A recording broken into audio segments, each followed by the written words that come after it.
Alright, Ian, right, what I'm going to do here is show you that thing I was talking about, which is how I went about doing that edit for the unboxing of the Sony thing.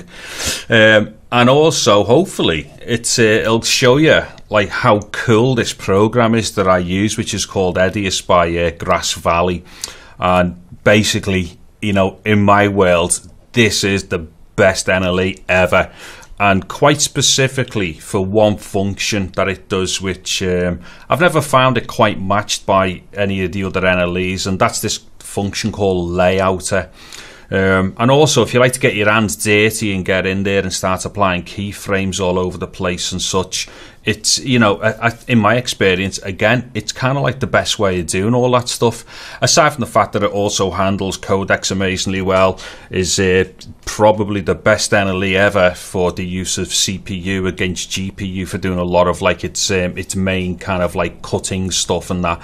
It's yeah, it's basically the most amazing NLE ever.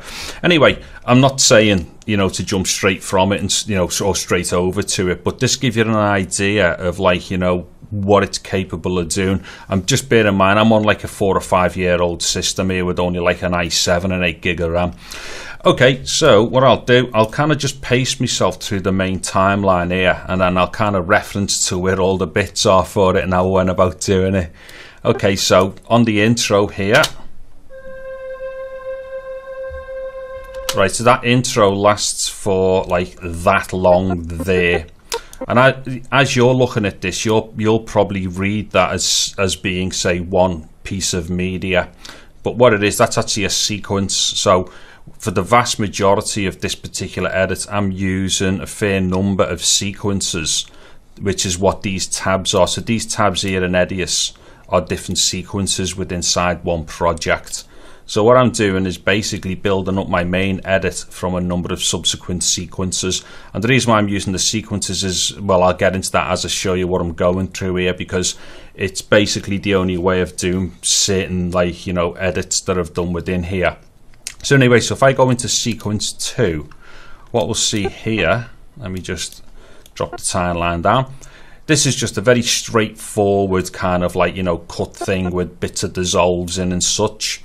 But what's important here is I've replicated the exact same track and where it starts. This track was actually had like a handle at the front, so I've shortened that down. So any use of this track, I actually use the version of it that's in the main sequence. And the reason for that is just because then I'll be like frame accurate when I start moving one sequence into another, or one cut into a different sequence. So anyway, so on the intro here, it's just basically just the start off shots for the unboxing. So what it is, I believe most of these have been resized. So here is the most amazing tool ever designed for any NLE in the world ever, and it's this here, Layouter. So what it is, whilst I've got that clip highlighted, I'll just jump into Layouter, and as we can see here, this box represents the real size of that particular frame. So as you can see here, what I've done, I've gone in and kind of zoomed in onto that box. So what I've done is zoomed into that box there, then I've applied a dissolve into the next shot, and then the next shot has got a layouter and a mask on it. So the layouter on this particular one, if I just zoom out a bit, as you can see here, it's a bit wonky. And the reason for that is because I filmed the box wonky. So what it is, Layouter is being used to expand and zoom in to match kind of like the physical size of the previous shot. And then what I've done here, I've used this rotation function to basically realign the box. I mean, unfortunately for me, what it was, this box was quite battered, to be honest. So you got one line parallel, either vertical or horizontal, but the opposite side would be out. So it's basically a case of getting a mean average with this. So let me just exit that. And then the other thing here is the mask. So what I've done here, because obviously there was a product registration thing and whatever on here, I've effectively put a mask over that and just selected a close color to just block it, you know, block that information out. And then again, just as it goes through, it do the same thing. So most of these shots have got layouter on them to zoom in, reframe, and let me get something where each of the box faces are in line. This particular one here, let's see, this uses two masks because there was 2 elements here that needed to be blocked. And then when I finally get up to this section here, I just use this black part of one side of the box as a placeholder, realistically, to give Gary's band the credit, you know, for the music. And then if you look here, I've just applied some manual fades and such and whatnot, just to bring it in and out on that box, blah blah. Okay, and then I get down here. So that's basically the introduction done. Then all I do, I lob the introduction here. But also what I've done here, I've applied a further layouter, because if I just kind of zoom through a bit or flash through a bit quick on that section, if you watch the entire section here, it actually does zoom in right across the whole opening sequence. So what happens there is, again, highlight the sequence, go to its layouter properties, and what happens here, I set a keyframe right at the start.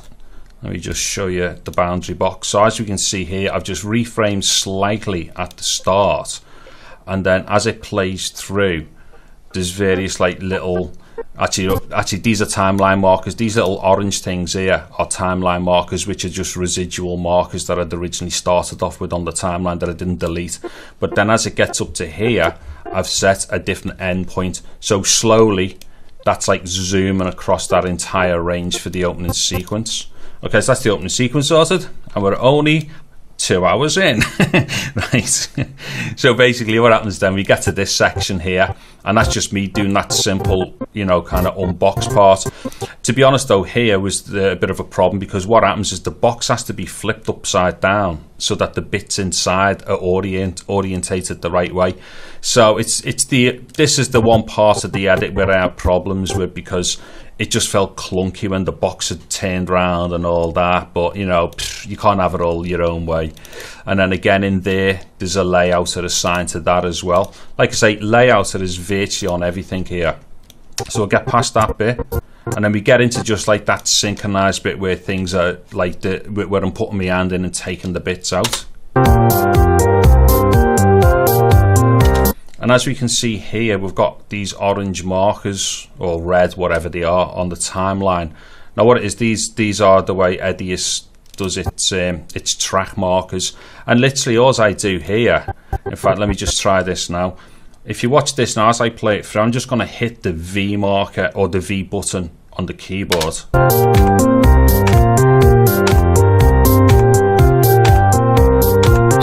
And it just drops them markers in. Now what it is, I mean, funny thing here, because Gary, who's produced this track and co-wrote it with his mate John, me and Gary have known each other like for like 35 years, and like both me and Gary started off with step time sequences and such and all that. So me and Gary have had tons of experience with synthesizers and sequences, you know, back from the old analog days.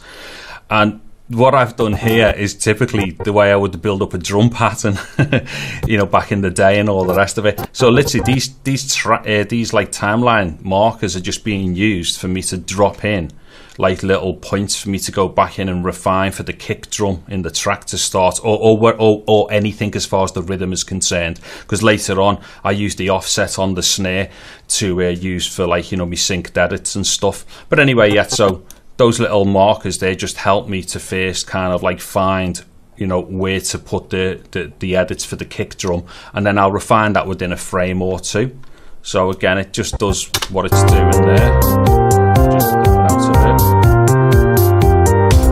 Okay, now once it gets to here, this is the 2 shots. Now what it was, because I needed to try and stick to Gary's arrangement for his track, I was kind of getting a bit pushed for repeating shots and stuff. So what I decided to do is, although I could have just done a simple zoom in on a 4K file, because all this is 4K or UHD footage in a 1080 timeline, what I could have done, I could have just zoomed straight in on the subsequent shot of each one of these bits of product. But what I actually done, these are all shot at 2 different focal ranges, and the reason for that is because I just wanted to keep both of them as high a possible quality, you know, as they could be. But anyway, what I'll do, I'll just show you how I went about these. So when I go from one to the other, there's a white flash. Now that white flash occurs by me having a piece of filler at the bottom. Now this particular one is slightly different than the one I used later. So at the beginning of the edit, I'm using a more off-white, and that's just to match the white balance that I'd used to shoot the particular parts here, because later on I use a different white balance setting to get a bit more of a whiter white as well. So what I've done here is basically replicated the filler of like what was going on at this point, sort of. It changes a little bit in intensity through various parts, but that's only so that it kind of gives a more striking flash and whatnot. But for the best part, it tends to be somewhere close to where it was as far as the main shot is concerned. And then what I do, I either use a single frame or a double frame. Now the double frame is basically when it goes from the same product to itself, and then I use a single frame when it goes to the next product. See, okay, so that basically does that as it goes through. And interestingly, let's see these a second. Oh, there's something interesting. Yeah, what it is here, let me just go back to the timeline, because this got quite messy further down. Right, there's two clips here. And what it is, one is used to mask a part of the background to the other, because you see how I set this up. This is basically a whiteboard on the carpet and me just pointing the camera down at it. Now the thing is, because I was moving around and obviously the carpet was kicking up dust and whatnot, every now and then there'd be a slight bit of dust somewhere on the whiteboard that I didn't see when I was filming it. So what happened was, I used parts of the same shot to mask something in there. I'll show it a bit further down because it's a bit easier to see on a different shot. So again, same thing here. It just literally kind of goes through and, you know, does all this cutting. But then when I get to here, for instance, this particular thing here, the USB charging interface for the camera, obviously there isn't two of them in the box, so I have to do a very slight composite of that. So if I go into there, that's actually a separate sequence. Now in this sequence, there's one track is that, and then the other track is that. Now as you can see here as well, this has got like a feathering effect on it. In fact, I should be able to show you this properly. So if I go into the layouter tool here, in fact let's go full screen. So if we look here, there's a good chance that you can't see the join where I've, like, you know, applied the two different shots. But if I go into layouter, and what I'll do, I'll switch off the feathering effect for the first shot, and if I go back in, there you go, you can see the join there. And not just that, because obviously I'd shot this wonky, I had to, you know, kind of reorientate it in the frame again. So in its layouter properties here, there's a rotation offset here, and then obviously I've applied the softening there, which just feathers the edges. So that's how the composites are built. And there's a few of them as well, or two of them. So now if I go back to the main sequence, that composite there unfortunately had a number of bits of hair and dust on the screen. So if let me just take out the title, is that a title? Yeah, I took out the title there, just give us a second. So now if I start undoing what's on here, if I go to the first one, actually I'll take out the white background. If I go to the first one, this here, so this little blob here was originally from a piece down here, and I've just pushed it up to the top to hide a hair. And then if I open up the next one, now this one didn't need feathering on it, because in fact you can probably see the dot on it there. This one didn't need feathering because what had happened, the adjacent area was the exact same exposure and like the same kind of shadow on it, so it didn't need to be feathered. And then this piece here, that's in fact this one here, right, this one here is from over here, or it might even be the same one as up there but slightly a bit bigger. But it was this corner of the frame, because this corner of the frame didn't have any dust or hair on it, so I've had to put it over there and rotate it to make it fit and stuff. And then down here is the main shot. So them three bits there are just used to mask things. Now at this point, this bit here takes so much processing power it'd never play in real time, so I won't even attempt it. Okay, and then that goes through, and that one's done fairly much the same as well. That had, I think, one adjustment for, two mask adjustments. Okay, yeah, so that's been masked a couple of times as well, just to hide some of the rubbish on it. But again, the original shot for this is the same 2-shot composite, which is a separate sequence, which is, and I'm highly likely, I think, to have had to have what's the name with this as well, offset one of them possibly, because yeah, what it was, you know what, my camera skills are a bit dodgy. As you can see there, that looks quite straight, but I've had to offset it again. I mean, weirdly as well, I seem to like, I must gravitate the wrong way all the time, because all my offsets seem to be fairly much similar and in the same direction. And again, so feathering and an offset, and that was just to build that composite shot. And then again, back in the main sequence, yeah, just it sits there with a mask of itself to hide some hair. And then these ones are just nice and straightforward. So these are just original clips without any kind of, you know, compositing going on. Although that one's 1-to-1. There's another one. Some of these shots are 1-to-1 without the use of the layouter, but this one also had to have a little tiny mask on it of itself, just to block some of the rubbish that was accumulated after me walking around the carpet and kicking it onto the whiteboard on the floor. Okay, so let's get past all this, because this is getting dead boring. Oh yeah, hold on, he's got the black with the right. Let me just put that white channel back on. So again, the little white flashes and stuff, and then you get down to here, and then this is where the little break happens, where the build up at the title, and then some of the like, little previews of the product shots come in.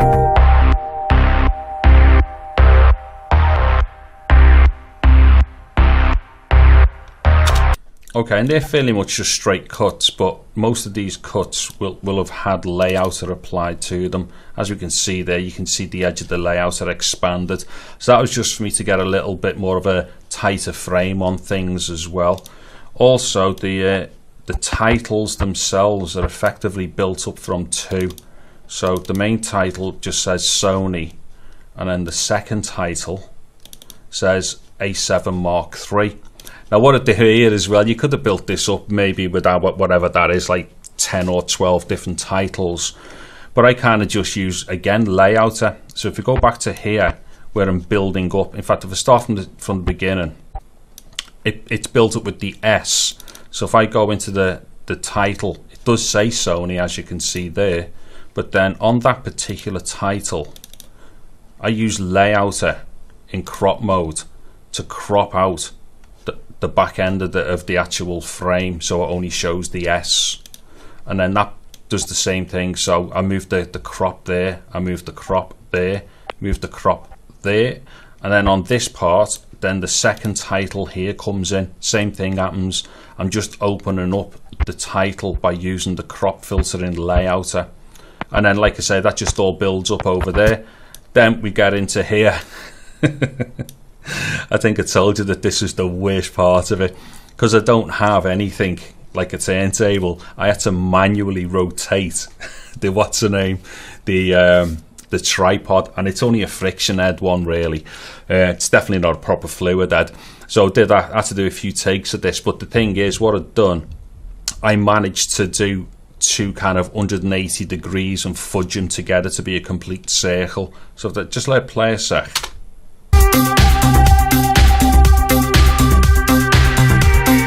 So although that looks quite smooth, it is a manual turning, but if I go to the actual the sequence for it, you can see here, now at this point here, I'll just frame advance around the edit. Hopefully it doesn't look bad, but they are 2 different takes joined together. So it's just meant to give the illusion of a 360 degree turn. So I'll just play it across that cut. Yeah, you could see something there if you look carefully, but you know, in context to the edit, I don't think you really see it. So if I go back here, yeah, so there we go. And then what I do, I then use again some timings off Gary's track, and then at this point here, what I do, hold on with that, wrong place. these little bits here are sped up. So what I do is use a speed effect here.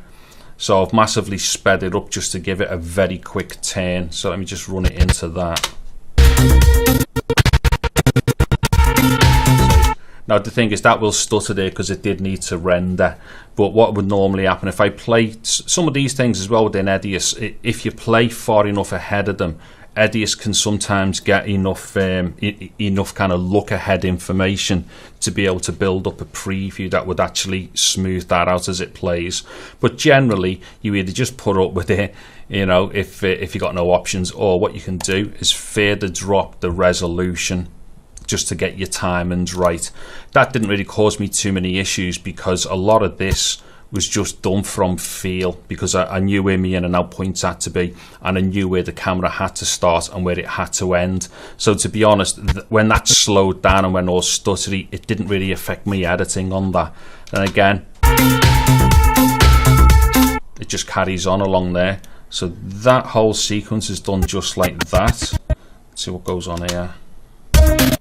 Oh yeah, so there, as that like speed change comes in, what happens, there's also a layouter on that as well by the looks of it. Yeah, so what happens there, I use the layouter to zoom in that speed change as well. So that gives us that nice little kind of bit of movement just before it changes.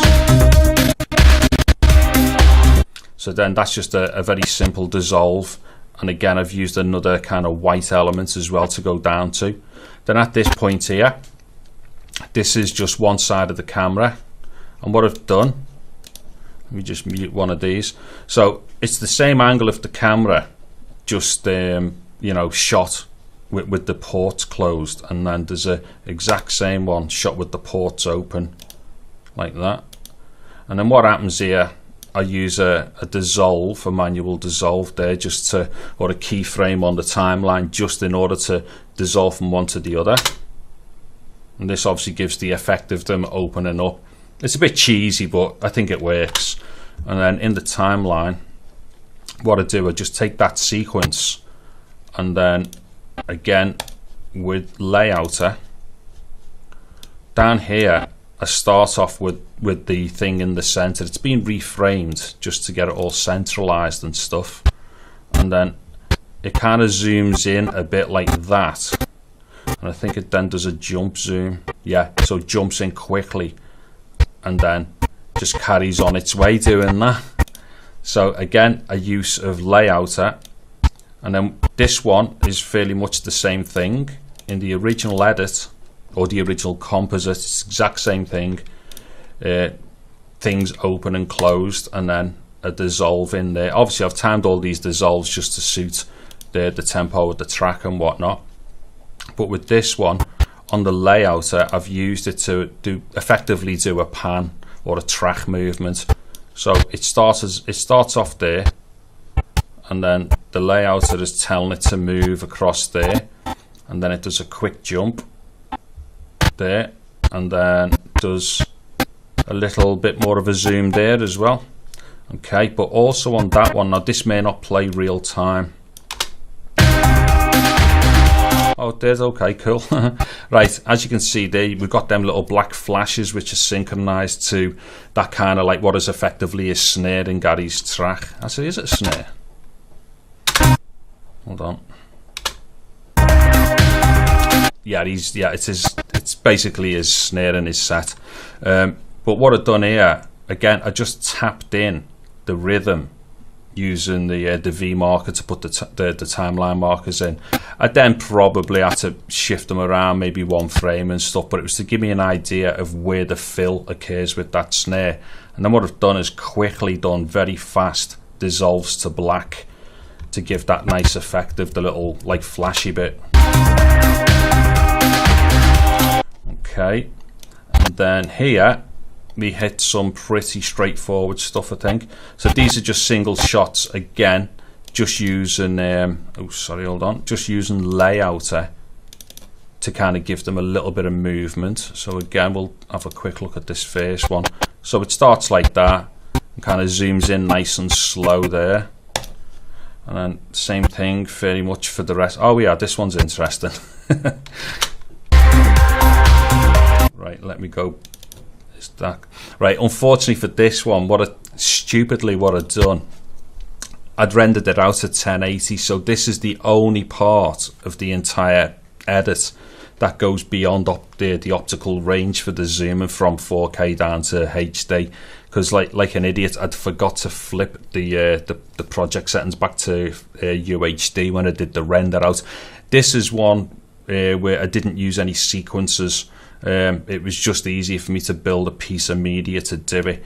But if I go to its sequence, I think that's an LCD. Yeah. So here's the original oh no, wait there. Where am I? I'm lost. Right. Oh yeah, it's the other one. It's the buttons. Done in the same way as our button laps. Okay, so as we can see here, watch. Yeah.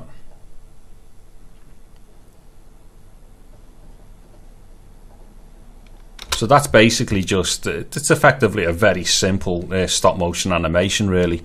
What I've done, I've filmed, I don't know whatever that is, about 20 videos. So I've filmed the camera about 20 times with each of these buttons kind of moving into different positions.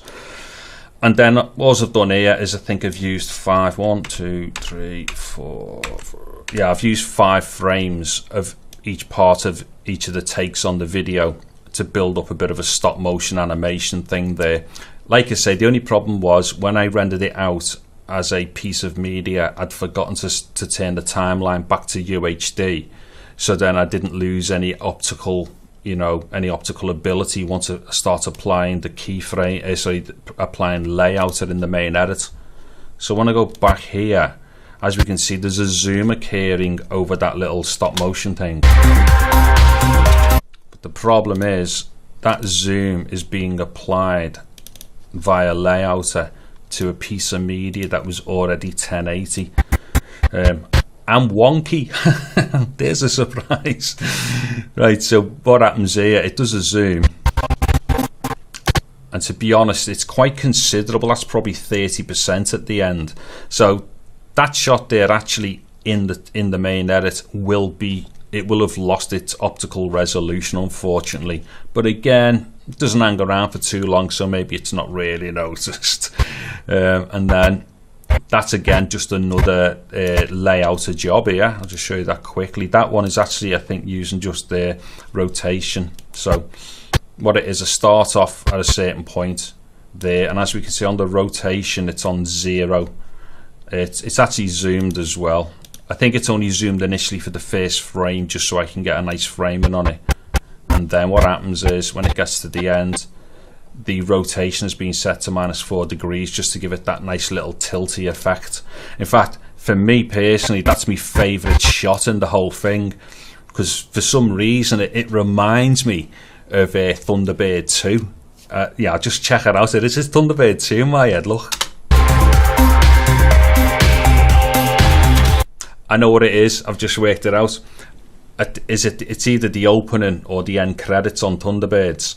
There's a shot of the tail of Thunderbird 2. I think it zooms in, because a lot of my stuff here is probably ripped off from Jerry Anderson anyway. But I think there's like a crash zoom in the opening or end titles on Thunderbirds, and I'm fairly sure there's a section of there's like a cut of the tail section of Thunderbird 2, so you just see the tail and the 2 one, and I think it does a bit of a movement. That's what that's ripped off from anyway. But yeah, that's my favourite shot in the whole video. I love it. This one here, very simple. It's effectively the same shot.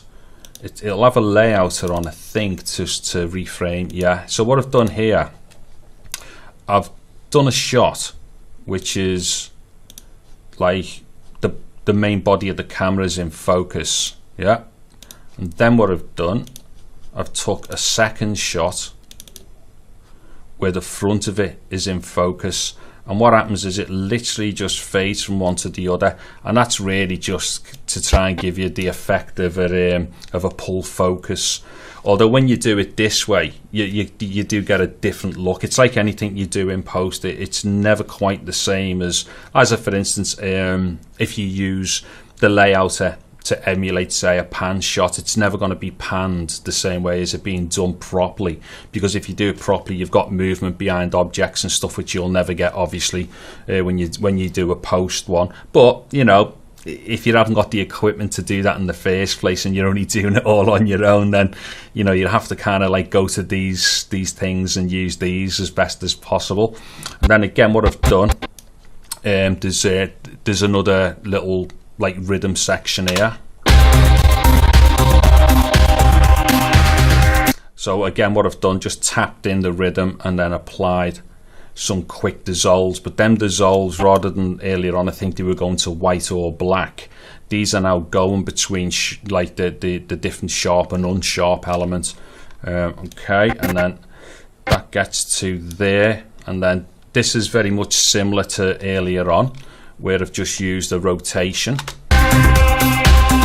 But here, and this looks dead cheesy, but I think it works out. There's that little like punch in, the little quick zoom in and out. Like that. So again, what I've done, I just tapped in the positions of the snares, and that should be in layouter. So what happens then in layouter, hold on, where am I? Oh, I'm lost. Just give us a second. I didn't highlight the media. Right, hold on. So if I have a look here, as you can see, that's the point where the snare is applied. So what I do, 2 frames before it, I use one kind of size, jumps up 2 frames later, and then jumps back for 2 frames, and then that just repeats. So as the rotation goes through, that particular like jump in and out thing just repeats via layouter. And then what do we do here? Oh yeah, this here LCD, this is just another very wonky recording. Right, hold on. Right, I think, is that media again? Yeah, I think that's hard media. So if I go to LCD here, same thing. It's literally just a bunch of cuts. So what I've done, I've started off here with the LCD closed. Next shot is a bit open, bit more open, bit more open, blah blah, and it just goes down and does that. And then in between each one, there's a dissolve in between each of the cuts. So if I expand these ones out, we'll see keyframe markers all the way through. Okay, so if I just play that.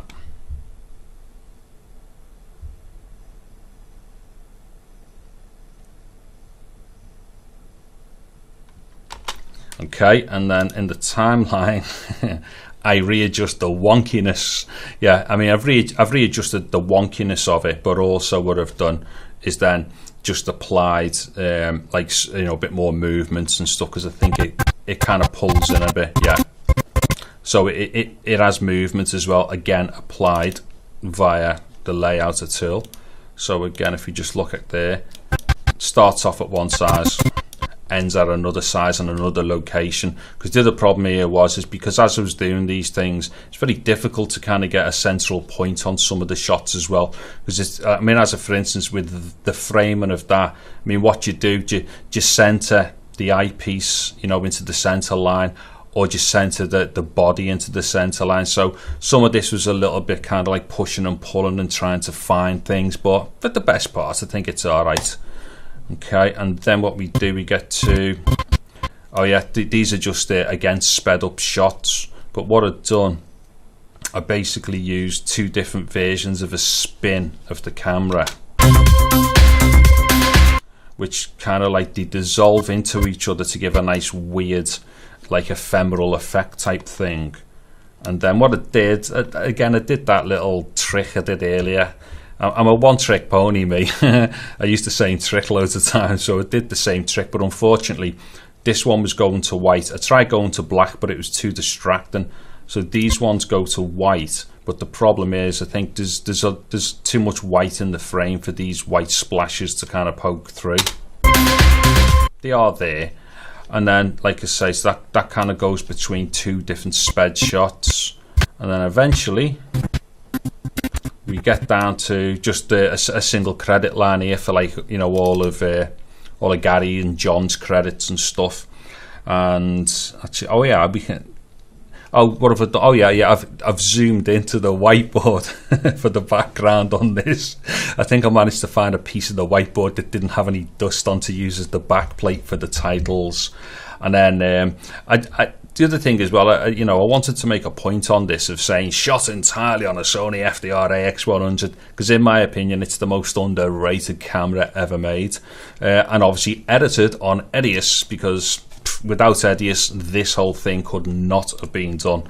Anyway, yeah, I know I've rambled there and whatnot, and yeah, probably got dead boring. But there you go, Ian. That's basically the power of Edius. And there's no way, absolutely no way I could have done that on anything else on this particular system. Now, I'm not saying you couldn't do this. You could obviously do any of this on anything. I mean, one NLE to another, they all do fairly much the same thing. It's just realistically, you know, how one NLE suits you and the way that it works. For me personally, nothing matches Edius, but I definitely could not have done this on another NLE, because they wouldn't have worked to the degree that I would have needed them to on my particular computer. And it's the point that I'm getting at with you. You know, Edius it kind of uses its resources really well, and doesn't necessarily push it into having to get like a big silly graphics card or anything like that. Yeah, so anyway, if you've liked what I've shown you there, Ian, if you managed to get to the end of it, go to the Grass Valley site. I'll send you some links in an email and whatnot. And yeah, just download one of the demos of it, and have a crack at it. I mean, your computer might still be a bit too underpowered for some stuff, especially maybe 4K down and all the rest of it. But, you know, have a play with the demo of Edius and get a little feel for it. And if the time's right and you're going to jump up to a bigger computer or more powerful computer and stuff, that might be the time to look at maybe getting hold of Edius. Because like I say, I think your natural progression is going to go to 4K for doing reframing at 1080 by the looks of it. Alright then, buddy, well, hopefully this has been of use to you, and I'll get off now because I need to go and get something to eat. I'm flagging now. Alright then, Ian, so you take care, buddy. I'll catch up soon. Ta-ra, mate.